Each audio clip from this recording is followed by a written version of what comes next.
바울 사도는 디모데에게 너를 지도한 예언을 따라 선한 싸움을 싸우라고 명령하고 계십니다. 그렇습니다. 이 땅의 모든 교회는 하나님의 성경에 어긋난 세력들과 선한 싸움을 해야 됩니다. 당연히 교회 안의 성도들도 선한 싸움에 동참해야 됩니다. 교회는 2000년 넘게 선한 싸움을 계속해 왔습니다. 예루살렘 교회 스데반 집사가 유대교와 유대인들의 상대로 선한 싸움을 하다가 순교의 첫 반열에 오른 후 2000년이 넘도록 성도들은 선한 싸움을 싸워야 됐습니다. 순교자의 피로 세워진 기독교가 글로벌화되는 과정은 너무 험난했습니다. 로마 황제에 의한 박해가 AD 313년 콘스탄티누스 황제의 밀라도 칙령으로 로마의 국교회가 되는 그 과정 속에서 10명의 황제에 의해서 64년 네로 황제로부터 시작된 박해가 311년까지 무려 247년 동안이나 박해가 계속됐습니다. 그 후 교회는 복음이 전파되는 모든 나라와 모든 권세와 모든 족속과 모든 문화와의 싸움을 계속했습니다. 요한계시록 6장 11절 말씀에 보면 이 싸움은 순교자의 수가 차기까지 계속될 것이라고 예언되어 있습니다.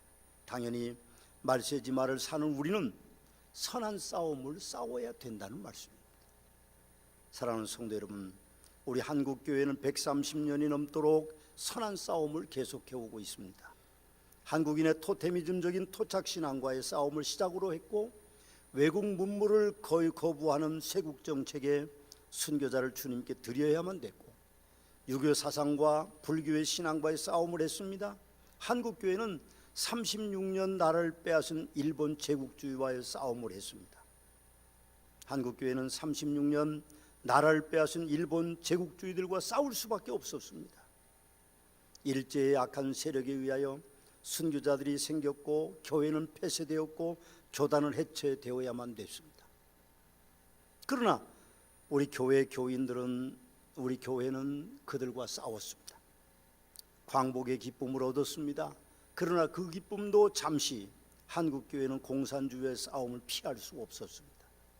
엄청나게 많은 순교자가 생겼고, 나라가 파괴되듯 교회들이 파괴되었습니다. 자유민주주의의 이 땅에서 한국교회는 그 싸움을 계속할 수밖에 없었습니다. 민주주의가 세워졌지만 군사 독재 정권과의 싸움을 해야 됐습니다. 물론 정치와 야합한 교회와 목사들이 성도들의 그릇된 흔적들을 우리가 지울 수는 없지만, 교회는 어느 시대에 어떤 정치와도 야합하지 않아야만 됩니다. 그래서 싸울 수밖에 없습니다. 한국교회는 참 많기도 한 이단들과의 싸움도 계속해야 됐습니다. 문선명의 통일교, 박태선의 천부교, 하나님의 교회, 신천지, 구원파, 여호와의 증인, 몰몬교, 안식교, 또 이 땅에 이단 사상을 지닌 사이비 교주들과의 싸움도 계속되었습니다. 초능력을 앞세운 빈야드 세력들, 그리고 지방교회, 정명석의 JMS, 자신 스스로를 메시아라 하여서 죽은 후의 부활을 주장한 계룡산의 이류성, 계룡산 세계 일가공의 성기를 제거하고 백마를 탄 양도천, 미혹하는 교리를 내세운 침례교 목사인 이교부, 엘리야 복음선교회, 영생교, 베레아, 1992년 10월 28일 예수재림을 주장한 이장님의 다미선교회, 그리고 세빛중앙교회, 만민중앙교회, 킹제임스 성경을 유일한 성경이라고 주장하는 말씀 보존학회 등과 선한 싸움을 지금도 계속하고 있습니다. 제가 알지 못하지만 한국교회는 참 많기도 한 이단들과 싸움도 했습니다. 지금도 스스로를 감람나무라고 말하고, 메시아를 스스로 메시아라고 말하고 하나님이라고 하는 사람들이 우리 한국 안에는 많습니다. 꼭 그렇게 말하지 않아도 애매모호하게 신적인 권위로 미혹하는 목사라는 이들이 많습니다. 그러나 우리는 메시아가 여기 있다 저기 있다 해도 흔들리지 마셔야 됩니다. 예수님은 더 이상 사람으로 오시지 않으시는 분이십니다. 세상을 심판할 철장 권세를 가진 심판의 주 하나님으로 오시는데, 모든 사람들이 동시에 볼 수 있도록 오시는 분이지, 어느 구석에 어느 산에 어느 교회에 주님은 임재하시는 분이 아니시라는 사실입니다. 그런데도 어이없게도 최근에 성경이 아닌 미국의 예언자에 의한 한국 전쟁을 앞세운 재림 예언주의자들과의 싸움을 우리는 또 해야 됐습니다. 어이없게도 많은 목사들과 성도들이 그 예언자들에게 넘어갔습니다. 또한 얼마 전에는 본영주의 신앙으로 금가루가 앉은 자리에서 뿌려졌다고 말하고 이빨이 갑자기 금이빨로 바꾸어졌다고 하는 주장하는 사람들로 한국교회는 지금 몸살을 앓고 있습니다. 여러분, 그 교회가 금으로 다 포장된 것은 아닙니다. 저는 그런 궁금증이 있습니다. 만일 성도들이 앉은 자리에 금가루가 뿌려졌다고 하면 그 금을 다 모으면 엄청난 양이 될 텐데 그 금을 모았다는 얘기를 들어본 적이 없습니다. 금이빨로 바뀌었다고 말합니다. 썩은 이빨이 금이빨로 바뀌었다고 좋아하는 분들도 계시기는 하지만 그러나 이것은 비성경적입니다. 혹시 여러분들이 그런 것을 목격하고 여러분들이 그런 일을 당했다 할지라도 여러분 미혹당하지 마십시오. 성경의 어느 곳에 금가루가 앉은 자리에 뿌려지고 성경의 어느 곳에 썩은 이빨과 새로운 이빨들이 금이빨로 씌우는 금이 이빨들이 금으로 변하는 역사들이 있습니까? 또한 초대형 교회 목사들의 도를 넘는 교만함을 추종하는 어리석은 성도들과 목회자들이 있습니다. 모든 종교의 구원을 부여하는 기독교 단체가 엄청난 세력을 형성하고 있습니다. 혹시 멸망에 가증한 것이 거룩한 곳에 선 것을 보거든이라는 주님의 말씀을 우리는 기억해야 될 것입니다. 사람이 메시아일 수는 없습니다. 사람이 하나님일 수는 결단코 없는 것입니다. 요한계시록 13장 13절 14절을 보십시오. 그것이 이렇게 기록되어 있습니다. 큰 이적을 행하되 심지어 사람들 앞에서 불이 하늘로부터 땅에 내려오게 하고 짐승 앞에서 받은 바 이적을 행함으로 땅에 거하는 자들이 미혹하며 땅에 거하는 자들에게 이르기를 칼에 상하였다가 살아나는 짐승을 위하여 우상을 만들라고 혹시 그렇게 하더라도 우리는 말세지 말에 그들을 쫓아가거나 그들을 신봉해서는 안 될 것입니다. 오히려 우리는 그들과 적대하여 싸워야 될 것입니다. 때로는 우리가 보잘것없는 존재일 수 있습니다. 그들의 강한 세력에 비하면. 그러나 우리는 선한 싸움을 계속해야 될 것입니다. 최근에는 어이없게도 1세기에 이미 이단으로 정죄된 에비온주의와 같은 율법주의자들이 좁은 문이라는 이름으로 활개를 치고 있습니다. 예수 그리스도를 구세주로 믿는 것으로 만족하지 못하고 자신들의 행위가 올바라야만 구원을 받는다고 하는 거짓된 교리를 가르치고 있습니다. 우리는 이 시대의 믿음의 행과 착한 양심을 가진 성도로 정신을 차리고 선한 싸움을 싸워야 됩니다. 만일 우리가 정신을 차리지 않고 착한 양심과 믿음을 가지지 않는다고 하면 우리도 그 번영주의 신학에, 우리도 그 신비주의 신학에 넘어갈 가능성이 많습니다. 우리도 속물인 것입니다. 그러나 우리는 하나님의 말씀에 비추어서 옳지 않은 일을 위해서 우리는 투쟁해야 됩니다. 선한 싸움을 싸워야 되는 것이죠. 여러분과 제가 운명처럼 섬기는 서머나교회가 소속된 기독교 한국 침례회도 선한 싸움을 하고 있습니다. 1889년 12월 8일 29살의 젊은 총각이 카나다에서 한국으로 왔습니다. 그 이름이 말콤 페닉이라고 하는 사람인데 이 사람은 나이가 많아서 이 땅에 묻혔습니다. 본국으로 돌아가지도 않았습니다. 그분이 침례교라는 명칭을 사용한 1950년경까지 우리 기독교 한국 침례회는 탄압을 당했습니다. 일제 치하의 탄압으로 교단이 해체되었고, 그리고 우리가 침례라는 용어를 쓴다고 해서 어려움을 수없이 많이 겪었습니다. 때로는 목회자들이 서로 나누어서 대전파와 포항파로 나누어지기도 했습니다. 이교부를 추종하는 세력들이 많이 있었고, 그리고 귀신론 문제로 배례를 추종하는 무리들이 이탈하기도 했습니다. 그래서 우리 침례교회는 싸움을 계속해 왔던 것입니다. 지금도 교단 내에는 서로 다른 생각을 가진 목회자들이 상대를 서로 악한 세력으로 생각하고 어이없게도 선한 싸움을 한다는 착각 속에 지금 우리 교단은 싸우고 있습니다. 한국교회는 이 세대에도 선한 싸움을 계속해야 됩니다. 한국교회는 한국의 최고의 종교로 평가된 이후에 대적하는 악한 세력인 종교 편향적인 세력과 선한 싸움을 지금 하고 있습니다. 한국교회가 선교 초기부터 어려움을 겪어왔지만 이 시대만큼 어려웠던 적은 없는 것 같습니다. 한국교회는 동성애는 비성경적인 동성애가 하나님의 창조 섭리에 어긋난 것이라고 가르치는 선한 싸움을 지금도 하고 있습니다. 그러나 그것을 막으려는 강한 세력들이 대한민국을 뒤덮고 있습니다.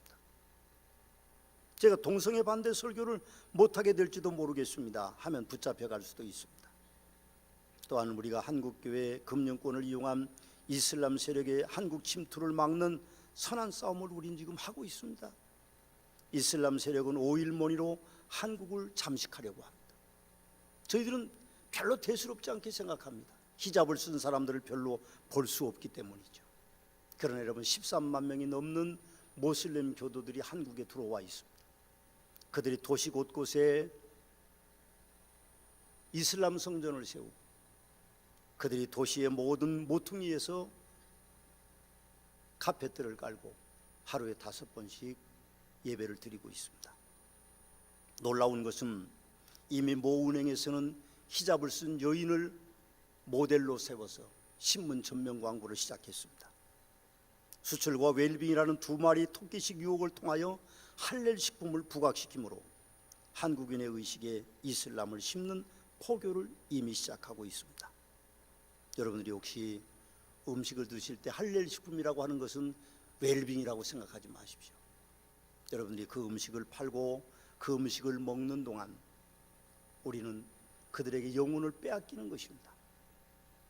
여러분, 금년부터 대한민국엔 종교인 과세가 시행됩니다.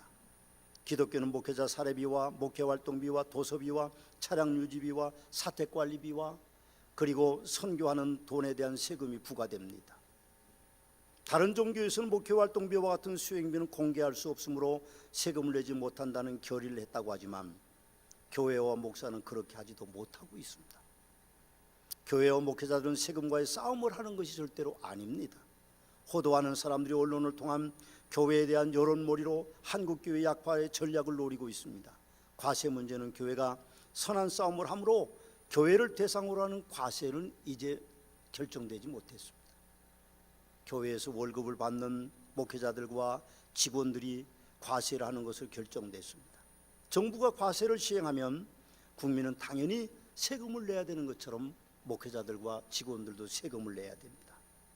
그런 상황임에도 불구하고 국민들에게 미치는 목회자들이 마치 세금을 거부하는 것으로 호도함으로 교회와 목사들의 이미지를 아집을 가진 종교와 몰지각한 직업군으로 몰고 가고 있습니다.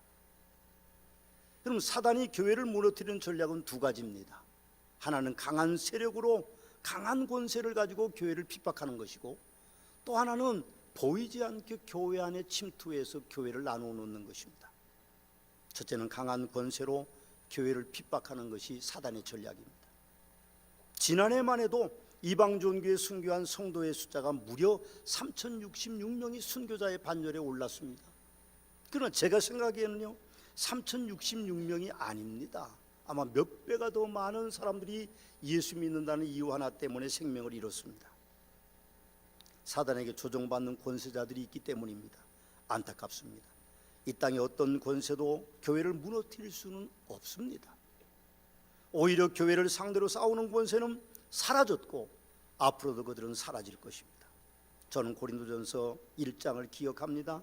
하나님께서 세상에 미련한 것들을 택하사 지혜 있는 것들을 부끄럽게 하시고 세상에 약한 것들을 택하사 강한 것들을 부끄럽게 하려 하시며 하나님께서 세상에 천한 것들과 멸시받는 것들과 없는 것들을 택하사 있는 것들을 폐하려 하심이니 이는 아무 육체도 하나님 앞에서 자랑하지 못하게 하려 하심이라는 말씀을 저는 기억합니다. 교회는 이 땅의 어떤 강한 세력에게도 점령당하지 않을 것입니다. 목숨을 내어놓고 싸워왔던 그 순교자를 냈던 우리의 선조들과 같이 오늘 교회는 선한 싸움을 계속할 것입니다. 두 번째는 양의 탈을 쓴 이료와 같은 전략입니다. 교회에게는 강한 권세를 잡은 자의 박해보다도 사단의 이 전략이 더 무서운 결과를 낳습니다. 사단의 전략에 교회 안에 미혹당한 성도들이 많아지고 지금도 많아지고 있습니다. 사단의 이 전략이 성도들이 교회를 적대시하게 만들고 교회 안에 성도들끼리 다투게 만들고 원수까지도 사랑해야 하는 성도들이 서로 미워하고 원수가 됩니다. 성도들이 목사를 대적하도록 합니다. 목사들의 심령을 황폐해져서 사명을 잃어 영원 사랑을 잃어버리고 말았습니다. 존경과 사랑의 관계는 허물어져 버렸습니다. 결국은 마음이 갈라지고 교회는 멍들고 교회는 힘을 잃고 결국 교회는 무너질 수밖에 없는 상황에 이를 수도 있습니다. 사단과의 선한 싸움에 써야 할 에너지를 우리끼리 싸움으로 다 소비해 버립니다. 생각해 보면 어이없는 일입니다. 주님께서 좋게 보시지 않으실 것입니다. 당장 우리끼리의 싸움을 멈추고 사단과 악한 세력과의 선한 싸움으로 방향을 돌려야 될 것입니다. 바울 사도는 충격적인 방법으로 선한 싸움을 우리에게 명령하고 계시는데, 첫째는 믿음을 지킨 성도들을 우리에게 소개해 주고 있습니다. 그 믿음을 지킨 성도들은 세 부류의 사람들로 표현하는데, 첫째는 지도한 예언을 따르는 성도들이라고 말하고, 두 번째로는 선한 싸움을 싸우는 사람들이라고 말하고, 세 번째로는 믿음과 착한 양심을 가진 성도라고 그렇게 말씀하고 있습니다. 신약 성경의 예언자의 예언을 말하는 것이 아니라 성경을 의미합니다. 여러분, 성도는 오직 성경을 중심으로 하는 신앙을 가져야 합니다. 많은 성도들이 성경이 아닌 사람의 예언과 가르침을 따르는지 모르겠습니다. 왜 그렇게 따라가야 되는지. 여러분, 성경이 하나님의 말씀입니다. 성경에 기록되어 있지 않는 것은 우리는 아무것도 신뢰할 수 없는 것입니다. 우리는 지도한 예언인 성경을 따라서 믿음 생활해야 우리가 믿음을 지킨 성도가 될 수 있는 것이죠. 우리는 선한 싸움을 싸워야 됩니다. 성경대로 신앙생활하기 위하여 몸부림을 치는 것을 말씀하는 거죠. 그럼 신앙생활 잘하기가 얼마나 어렵습니까? 저는 어렵습니다. 여러분들은 쉬운지 모르겠습니다. 말씀대로 살기가 너무 어렵습니다. 너무 힘들죠. 월요일부터 토요일까지 저희들이 전교인 새벽기도 주간을 갔습니다. 얼마나 많은 성도들이 나올까요? 선한 싸움을 싸우지 않는 성도는요, 새벽에 나오지 않습니다. 나올 이유도 없습니다. 그러나 선한 싸움을 싸워야 되는 몸부림이 있는 성도들은 하나님의 교회에 나옵니다. 여러분, 오늘날 성도들이 자신의 입맛에 맞추는 상황윤리자가 될 수도 있고, 번영주의에 관심을 가질 수도 있고, 신비주의자로 흐를 수도 있는 위험 속에 살고 있습니다. 우리가 선한 싸움을 싸우지 않으면 우리는 신비주의자가 되기가 쉽고, 번영주의자가 되게 될 수 있고, 상황윤리자일 수도 있다는 사실입니다. 우리는 믿음을 지키기 위해서 선한 싸움을 싸워야 됩니다. 또 믿음과 착한 양심을 지킨 성도들의 이름들이 오늘 본문에 나와 있지 않습니다. 왜 바울은 믿음을 못 지킨 사람들의 이름은 후메네오와 그리고 알렉산더의 이름을 기록하면서 믿음을 지킨 사람들의 이름을 기록하지 않았을까요? 숫자가 너무 많아서라면 너무 감사한 일이죠.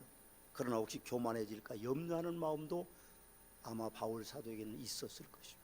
제가 보기는요, 너무 숫자가 많기 때문에 다 기록하기는 어려웠을 것입니다. 어제 토요일 우리 교회는요, 많은 성도들이 오셔서 일하셨습니다.